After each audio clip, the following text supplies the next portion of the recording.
gradual. Em alguns países podem estar mais avançadas essas mudanças, esses processos, em outros menos, mas o fato como tal é indiscutível. Se produziu, sim.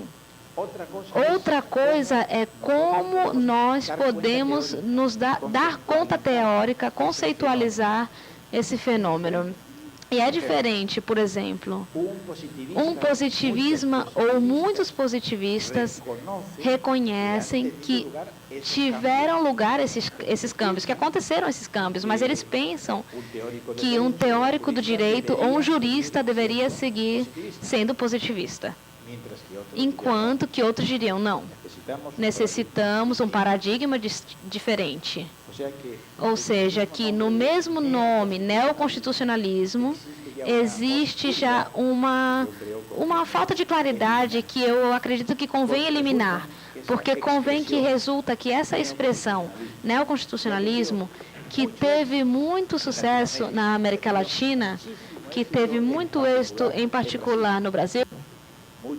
Muitos autores brasileiros pensam que a Constituição de 1988 representa a vitória do neoconstitucionalismo e que a maneira de trabalhar, de aplicar o direito, uma vez que existe na Constituição vigente, é o neoconstitucionalismo.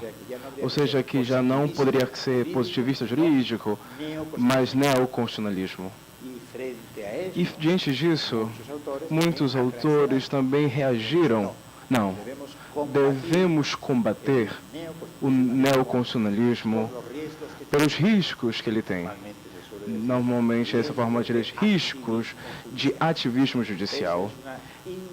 Isso é um convite aos juízes para que eles abandonem os limites do direito e se ponham a criar eles mesmos livres o direito.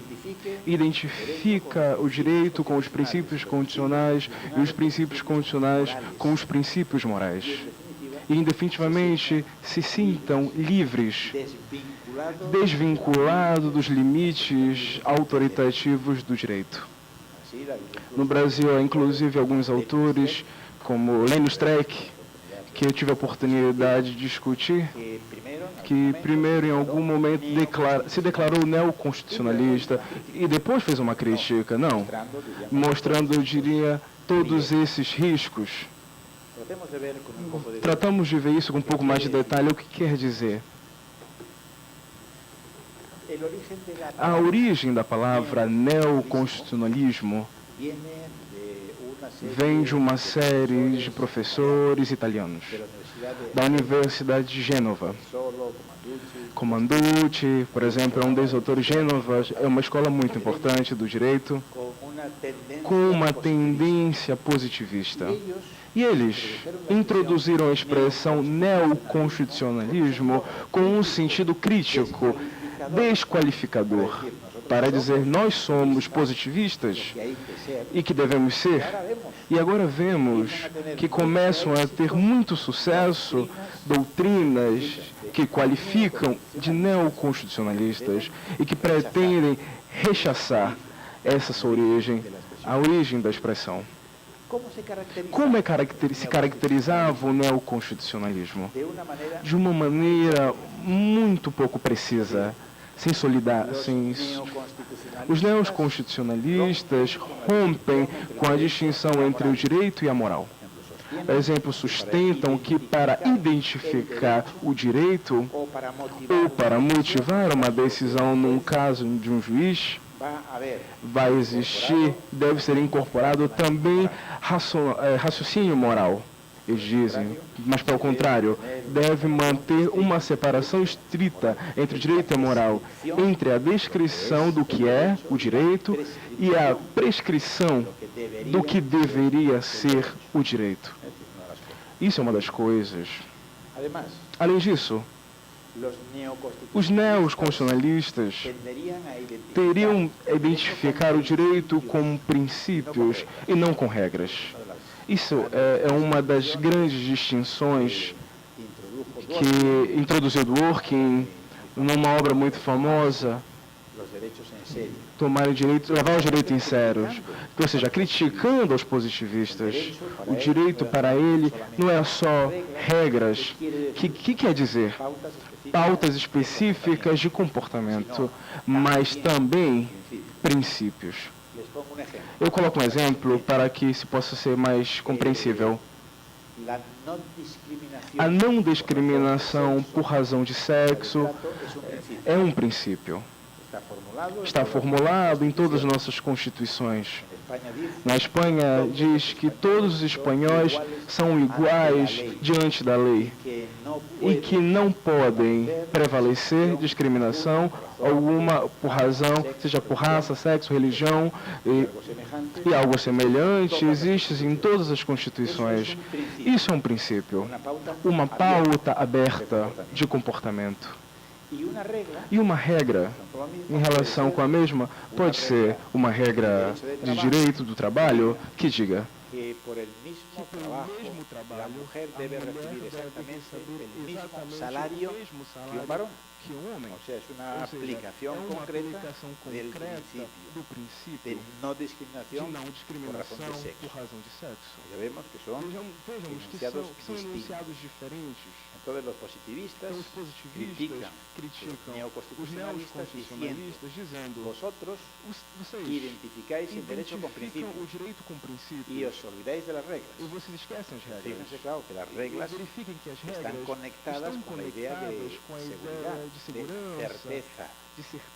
Porque aplicar esta segunda regla es una operación, digamos, simple, una operación subsuntiva. Si un juez de trabajo ve que hay un caso que efectivamente una mujer en relación con el mismo tipo de trabajo recibe menos que un hombre, pues era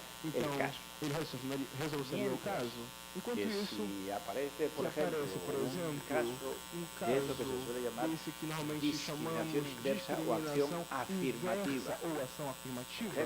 Por ejemplo, se da un trato preferente a la mujer frente al varón para ingresar en la universidad o para ocupar un determinado puesto. Este es un problema difícil. No hay una regla específica que diga lo que hay que hacer. Tenemos un principio, no discriminación por razón de sexo, pero también otros principios en nuestras constituciones que dicen la Constitución, el derecho debe proveer para lograr uma igualdade efetiva. Então, podemos pensar uma igualdade efetiva quer dizer tratar melhor uma categoria melhor por razões históricas, ou que seja, que sofreram uma discriminação. Mas, ao mesmo tempo, temos outros princípios, não? De igualdade de tratamento. Qual vai prevalecer? Então, isso é a maneira de operar, que naturalmente é diferente. Olha, observem, vinculado com as regras e princípios, está a subsunção e a ponderação. Sabe que a subsunção é a teoria que vem de Beccaria, que segundo a qual que deveria ser um juiz, ao motivar uma decisão, deveria ser uma pura operação dedutiva, uma norma maior para mim. Isso é Beccaria e os ilustrava, disseram isso, defenderam isso, essa teoria, porque parecia, e tinham razão, que dessa maneira se constrangia a arbitrariedade do juiz, diminuía a arbitrariedade do juiz. No fundo, isso é a luta contra a arbitrariedade do antigo regime. É previsível, é verdade, o que vai acontecer nas decisões, mas que deve fazer é subsunção, ou seja, aplicar as regras. Enquanto isso, pelo contrário, devemos manejar são princípios, esses exemplos, em ação afirmativa. O tema está muito mais aberto. O poder que se entrega aos juízes também, inevitavelmente, vai ser um poder maior, já que essas são as questões que, diríamos, que estão diante desse enfrentamento entre os positivistas e dos neoconstitucionalistas. E se diz também, os neoconstitucionalistas tendem a identificar o direito com a Constituição, pela natureza da Constituição e sobre essas pautas tão abertas. A Constituição se refere a tudo. Não existe nenhum problema imaginável no mundo do direito que não se conecte com algum artigo constitucional. Enquanto isso, ao contrário, os positivistas colocam ênfase na necessidade de respeitar a autoridade do legislador.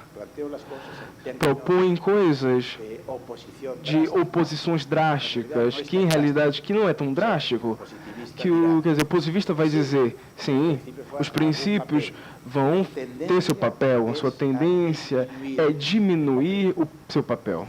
E talvez os neopositivistas, como muitos dirão, sim, existem regras no direito, mas em realidade não são tão importantes. E muitas vezes eu colocaria como exemplo, no fundo, a regra são princípios. Outros dos traços que podemos colocar ênfase na Constituição, ou na lei, ou nas normas infralegais. E outro dos traços é o valor do ativismo judicial. Dos neoconstitucionalistas, segundo seus críticos, estariam facilitando que os juízes se convertam em algum autor, os autores chamaram nos novos senhores do direito. Os senhores de direitos antes eram os legisladores. Como consequência da Constituição e da doutrina neoconstitucionalistas, passariam a ser os juízes, os novos donos do direito. Agora vocês têm um caso que é um juiz com uma enorme relevância pública, que o nome traz novas tendências, decisões que ele toma, o juiz do STF. Isso também acontece em alguns anos na Espanha, na França e em muitos países. É uma das consequências das mudanças que se produziram no direito. Nós fazemos uma pergunta, e quem tem razão nesse combate? Positivismo diante do neoconstitucionalismo? Bom, como parte da minha formação é analítica, isso normalmente se chama filosofia analítica, uma das grandes direções filosóficas do século XX, eu acredito que convém começar por fazer alguns esclarecimentos terminológicos e conceituais, porque existe muita escuridão no fundo. E trato de mostrar por que existe também uma questão de muita política ideológica.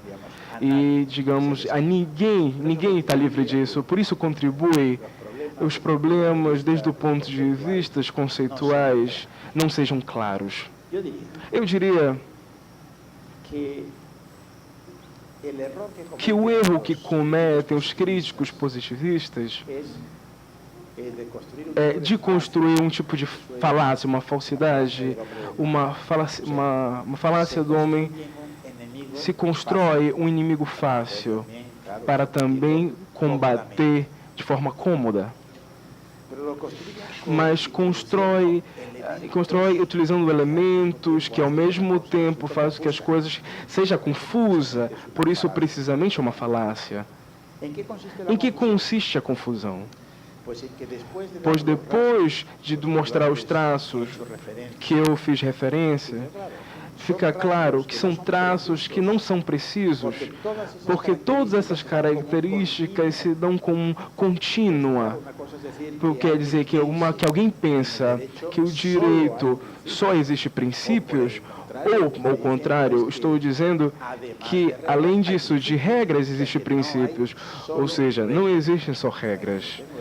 A diferença é muito grande. Ou uma coisa é que propõe ativismo judicial, o que significa convidar os juízes a que ultrapassem os limites do direito. E outra coisa é sustentar que os juízes devem ser ativos. E ativos é uma coisa, ativismo judicial é outra. Ou seja, isso se vê o problema da limitação conceitual. Mas, além disso, isso Os críticos positivistas realizam uma operação encoberta que consiste em que quando perguntam ou quando eles dizem quem são os autores neoconstitucionalistas, e colocam nomes, digamos, prestigiosos, nomes de teóricos dos últimos tempos, do direito, importantes, como, por exemplo, Dworkin, como, por exemplo, Alexis, ou como, por exemplo, Nino. Nino é um filósofo do direito argentino, ele faleceu há algum tempo, que, lamentavelmente, um dos grandes pensadores do século XX. Colocam esses nomes, ou seja, Zagrebelsky, que é um constitucionalista que foi presidente do Tribunal Constitucional italiano. Mas resulta que quando um confronta o que eles sustentam com essas teses que eles defendem, seus críticos, não se confundem. Porque, claro, que eles, nenhum desses autores dizem que o direito é só princípios, ou defendem o ativismo judicial, etc, etc. Mas vejam vocês que são teses muito mais moderadas, são teses que buscam equilíbrio, ou seja, eu acredito que está na origem da confusão. Para sair da confusão, minha proposta é a seguinte, que dentro dos autores constitucionalistas, ou seja, eu diria que temos o neo. Se falamos de uma teoria, suprimamos o neo. Vamos retirar o neo como rótulo geral. Por que suprimir o neo? Porque se nunca existiu uma teoria geral constitucionalista, não pode existir agora uma teoria neoconstitucionalista. Aí está o erro, o equívoco de conectar com o fenômeno. Enquanto tipos de Constituição, sim. Como teoria do direito, não. Constitucionalismo. Dentro do constitucionalismo teórico, que seria aquelas concepções que pensam que necessitamos de um novo paradigma para pensar o direito e para poder orientar o trabalho dos juristas, haveria 4 grandes posições. Uma, que é a posição dos constitucionalistas positivistas, como, por exemplo, Ferraioli. Ferraioli é um autor italiano com um grande prestígio, eu diria, com justiça, porque realmente é um dos grandes juristas dos últimos tempos. E Ferraioli diz, sim, necessitamos de uma nova teoria. O positivismo tradicional já não é suficiente, que ele chama de paleopositivismo, ou seja, não vale, porque está construído sobre uma base do Estado legislativo do direito. E agora o que temos é um Estado constitucional do direito. Devemos continuar sendo positivistas jurídicos, disse Ferraioli. Ele sustenta a tese da separação radical do ponto de vista conceitual entre o direito e a moral. Isso é uma posição constitucionalista e positivista jurídico. Uma segunda é a que, me parece, poderíamos chamar de pós-positivismo, talvez constitucionalismo argumentativo, e é a que sustenta os autores que eu fiz referências, como Dworkin, Alexis e Nino, que seriam os 3 nomes mais importantes. Eu me considero também um teórico do direito pós-positivista, que me parece que esse é o nome adequado, a concepção adequada, e é uma concepção que já não é positivista, que é a diferença com os positivistas mais ou menos tradicionais e com os positivistas como Ferraioli. Não é positivista. Por que não é positivista? Eu acredito que já não podemos manter a tese da separação entre direito e moral. Quando se discute sobre o positivismo jurídico, normalmente se utiliza 2 teses para caracterizar uma concessão como positivista. Uma é o que normalmente se chama da tese das fontes sociais do direito, que é a tese contra o direito natural, ou seja, a ideia de que o direito é um fenômeno social e histórico. Obviamente, é assim. E na história do positivismo tem razão. Essa tese não é discutível. A segunda é discutível. A separação estrita entre o direito e a moral, que antes foi colocado alguns exemplos, o porquê hoje isso já não é mais possível.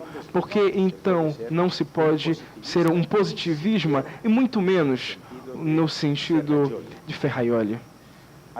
Além do que, e Ferraioli normalmente comenta, na minha opinião, outro erro. Outra teoria tinha um grande déficit, um grande defeito, que consiste, que normalmente se chama não positivismo em matéria ética. Ou seja, Ferraioli e também outros positivistas pensam que não se pode discutir racionamento, o propósito da moral, mesmo que se refere aos fins últimos, aos valores morais.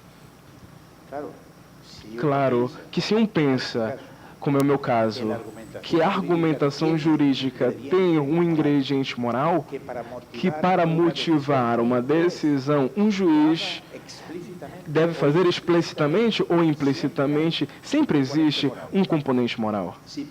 Mas se pensamos também como eles também pensam, que a moral não cabe raciocínio propriamente dito, a razão, digamos, não penetra no campo da moral, então, que quer dizer que os juízes não podem propriamente justificar suas decisões. Suas motivações seriam motivações aparentes apenas. Eu acredito que isso é um dos grandes defeitos do positivismo jurídico. E por isso, eu acredito que é uma concessão de insatisfação. E também temos outros dois mais. A terceira é precisamente que eu acredito que poderíamos chamar neoconstitucionalismo. Ou seja, dentro do constitucionalismo como teoria, haveria um positivismo que era Ferraioli. Outro post-positivismo, não positivista, mas post-positivista. Um terceiro, esse que eu acredito que poderíamos chamar neoconstitucionalista. Eu diria, e por quê? E por que, sim, a eles poderíamos chamar de neoconstitucionalistas? E minha resposta seria, porque eles mesmos se chamam a si mesmos de neoconstitucionalistas.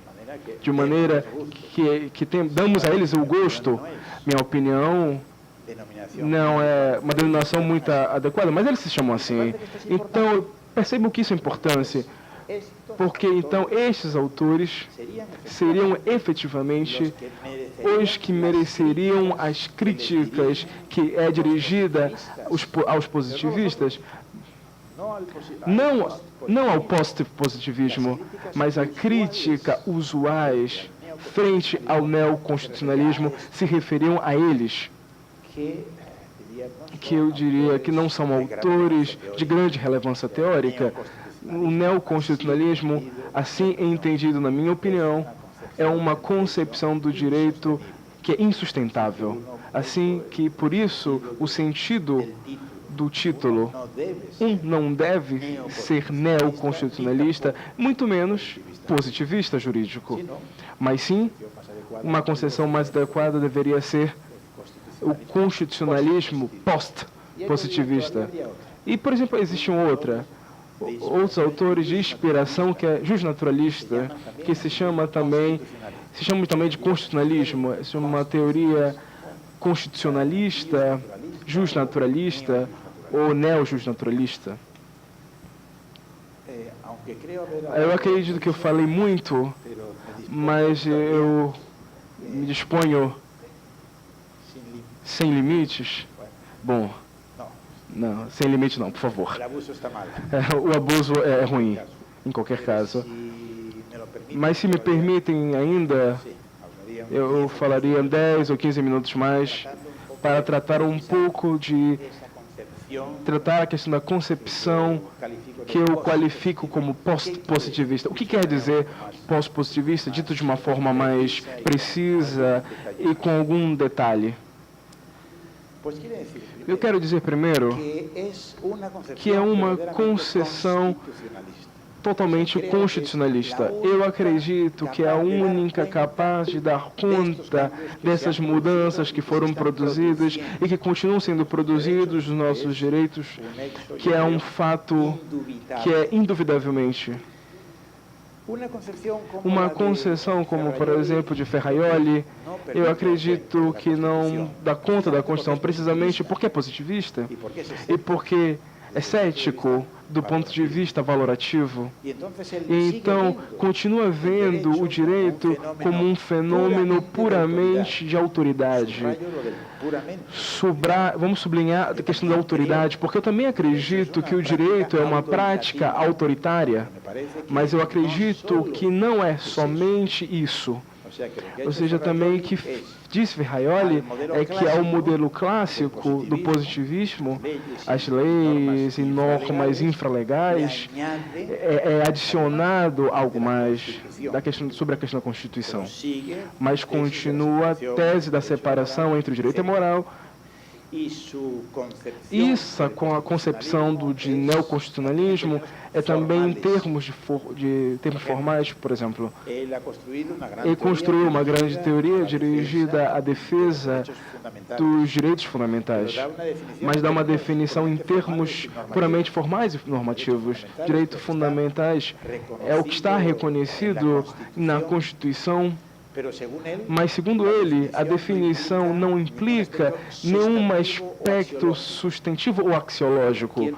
Qualquer preceito poderia ser um direito fundamental, mas se ocupa de uma determinada posição dentro do ordenamento jurídico. E me parece que, dessa forma, não pode realmente entender o que é um direito fundamental. A liberdade de expressão não consiste unicamente num conjunto de normas, de princípios e regras que regulem isso. Mas bem deve dizer, se existe toda essa armação normativa, é porque o que persegue é a satisfação de um valor. É o que chamamos da liberdade de expressão dentro da possibilidade de desenvolver suas opiniões, suas ideias. E, ademais, eu acredito que um sério inconveniente, ele constrói uma grande teoria, tratar com a finalidade de garantir os limites fundamentais, mas ele mesmo considera, porque é um cético na teoria moral, que os direitos fundamentais não podem se fundamentar. Bom, parece um paradoxo muito grande. Eu acredito que ele limita também muito do ponto de vista que oferecer como uma teoria manejável dos juristas. O constitucionalismo, então, é uma teoria constitucionalista, parece que deve ter uma concepção dual, deve ser dualista do direito. Deveríamos reconhecer que no direito existe tanto sistema de normas, o ingrediente autoritário, como também o elemento de valor. Isso vem da tradição de Fundieri, do século XIX, depois dos autores que eu fiz referência. O direito também é uma prática, uma atividade na qual, manejando os materiais normativos e dentro dos limites, naturalmente, que marcam, porque se um sai dos limites, não está dentro do jogo do direito, deve tratar de conseguir certos fins, certos objetivos, certos valores. E a conjunção desses dois elementos é os que nos dá uma ideia final, cabal, do que é o direito, em particular, o que é o direito do Estado constitucional. Então, é o primeiro traço. O segundo, como eu dizia, o não positivismo jurídico.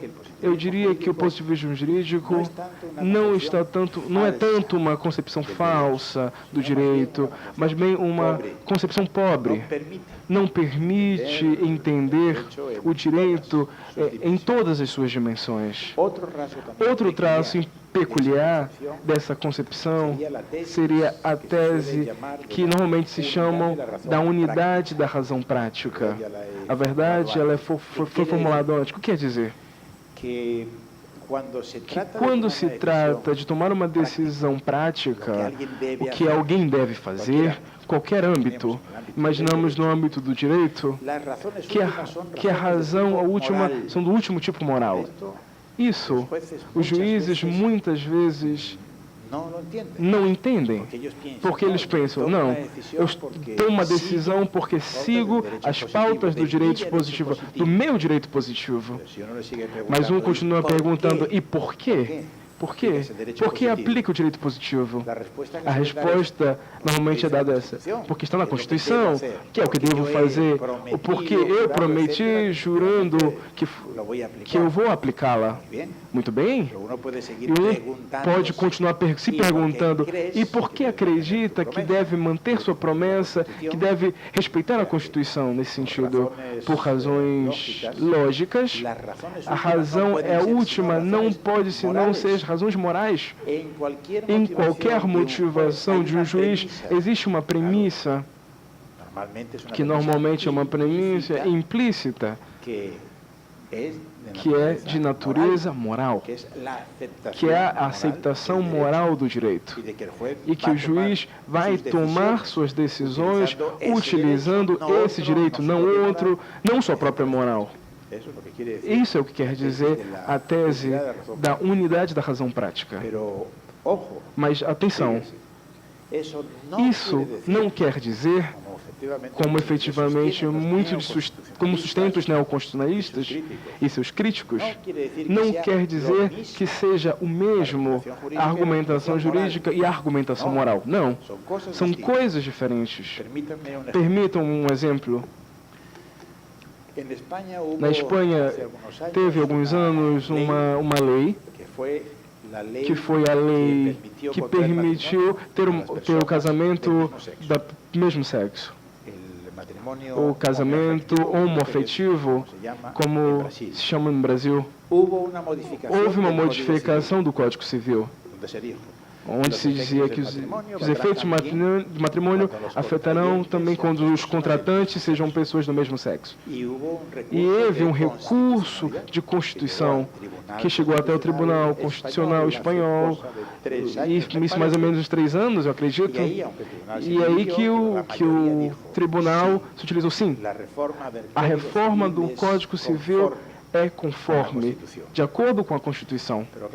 Mas, claro, sua razão, ainda que teve elementos morais, teve elementos morais ocultados por parte dos juízes, magistrados, que a concepção do direito positivista, curiosamente, até na academia, se chamam de justnaturalistas, quando vão ao Tribunal Constitucional, se defendem e se tornam positivistas jurídicas estritos e se asseguram, como dizemos em espanhol, juram e perjuram, continuam jurando, somente vão aplicar o direito positivismo, que não existe nenhum ato de raciocínio moral em suas decisões, o que é manifestamente falso, por exemplo. O que quero dizer? Quando um juiz, um magistrado do Tribunal Constitucional ou um jurista tem que resolver um problema, inevitavelmente existe algum ingrediente moral que tem o seu papel. Mas o tipo de raciocínio consiste em confrontar essa modificação do Código Civil com um ou vários artigos da Constituição. Em Espanha, existe um artículo 33 que diz, de uma maneira ambígua, o homem e a mulher têm direito de ter matrimônio no regime de igualdade. Então, isso o tribunal, de certo modo, aproveitou o homem e a mulher. Não estava dizendo o homem com uma mulher. Ou seja, não vai em contra do teor literal.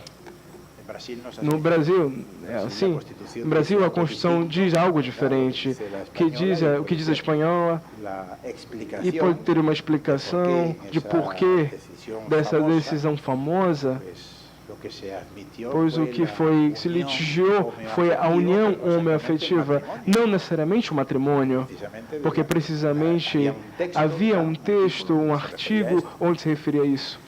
Em algum país latino-americano, que eu lembro o caso do Equador, para tratar de evitar esse tipo de matrimônio, na Constituição que é recente, que eu acredito de 1998, existe um artigo que define o matrimônio como uma relação entre um homem e uma mulher. Então eu quero dizer que a maneira de tratar esse problema vai ser diferente sempre, utilizando seu aspecto moral, mas vai ser diferente segundo, como digo, o teor dos artigos que vai ter que confrontar e interpretar.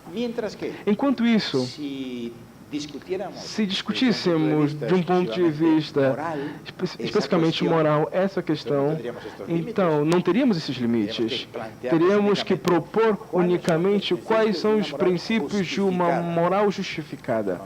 A autonomia das pessoas, a não discriminação por razões de sexo, diria os partidários da questão homoafetiva, que os outros utilizariam elementos do direito natural. O mesmo problema se discuta de maneiras distintas. Se é um problema jurídico, assim é um problema estritamente moral. Por isso, sustentar que não existe uma separação taxativa entre direito e moral não quer dizer que seja o mesmo. Por suposto, não é. Existem limites institucionais, no caso do direito dos juízes, que não existem para o raciocínio moral. Outros traços que têm a ver... Vou acabar, porque senão acredito que poderia ficar... Como eu disse que passava no tribunal grego, quando alguém se excedia no tempo ou falava de coisas que não tinham o porquê, aparecia alguém tocando clarim musical, advertendo. Então já tinha que acabar seu discurso. Então, vocês vão me permitir que eu fique um pouquinho mais, mas só mais um pouquinho, para esclarecer um pouco mais dos princípios e das regras e da ponderação. Para dizer a vocês o seguinte, porque isso é também uma fonte de inúmeros erros e confusões que faz com que seja impossível avançar desde o ponto de vista teórico. São muitos mal entendidos realmente. Normalmente acontece esse mal entendido em contrapor princípios e regras por um lado e é como se alguém tivesse que escolher entre ser partidário dos princípios ou das regras, ser partidário da ponderação ou da subjunção. E é uma coisa absurda. No direito e nos nossos direitos, necessitamos as duas coisas. Não existe nenhum problema de uma mínima complexidade no direito que não requeira a manipulação de regras e princípios e de ponderação.